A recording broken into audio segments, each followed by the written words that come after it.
information. Mitohy hatrany ny asa sosialy ataon'ny Fiangonana zandriny izay mivondrona ao anatin'ny Fikambanana Fimpifima, Fiombonan'ny Mpitory ny filazantsara eto Madagasikara. Tamin'ireo vahoaka malagasy mpiray tanindrazana traboina, vokatry ny fandalovan'ny rivo-doza enao farany teo. Akoatra ny fanampiana ireo olona maitrano, 7 tafo tetsy Ampefiloha Ambodirano sy ireo fianakaviana traboina miisa 7 tafo tena anosizato andrefana dia anjaran'ireo traboina rafatrano tany rivo-doza indray ny zoma 5/7 lasa teo no nahazo fanampiana avy amin'ireto kristianina tsara sitrapo ireto.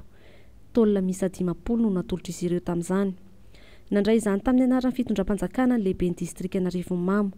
Nandritra ity fotoana ity no nanambaran'ny mpitandra Sylvain hatrany filoha-hevitra ny Fikambanana Fimpifima fa tsy fitaizana sy fikolokoloana ara-panahy mpino ihany no iandraika tamin'ny Fiangonana fa ny ara-sosialy ihany koa indrindra. Fantatra moa fa ny volana jona ho avy izao dia mbola itony hetsika fanampiana ireo vahoaka traboina sy sahirana eny amin'ny faritra iva eto Antananarivo ataon'ny Fiangonana zandriny araka ny fanazavana nataon'ny pastera.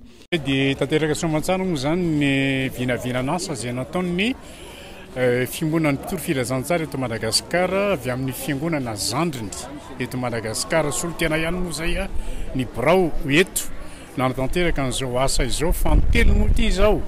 Ary amin'ny volana juin mbola misy fanefany izay mbola ho ataonay ao Antananarivo amin'ny fizarana sakafo ho an'ireo mahantra eo amin'ny quartier ao Antananarivo ville ao.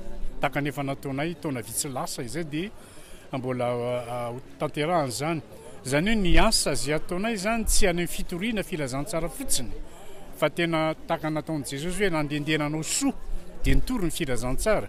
Dia mitory ny filazantsara zay ary mandendeha manao soa amin'ny mpiarabelona izay hita hoe mba mila tolo-tanana avy aminay ny fiangonana izany dia izay sady mihevitra ny ara-panahy no mihevitra koa ny ara-batan'ireo mpiray firenena izay mety ho tratranay tsy eto Taninarivo fa mety any amin'ny faritra maro isan-karazany dia heverina fa zavatra tokony ataon'ny fiangonana zany ary dia tanterahanay ny mahatanteraka izany araka ny fotoana ahafahanay manatanteraka izany dia Andriamanitra moa no mena voninahitra amin'izany zavatra rehetrarehetra izany ary dia misaotra ny fiangonana rehetra ao amin'ny Fiombonan'ny Mpitory filazantsara manerana ny Madagasikara izay miaraka aminay tsamy nanome arak'izay azo natao natanterahana ny asa toy izao.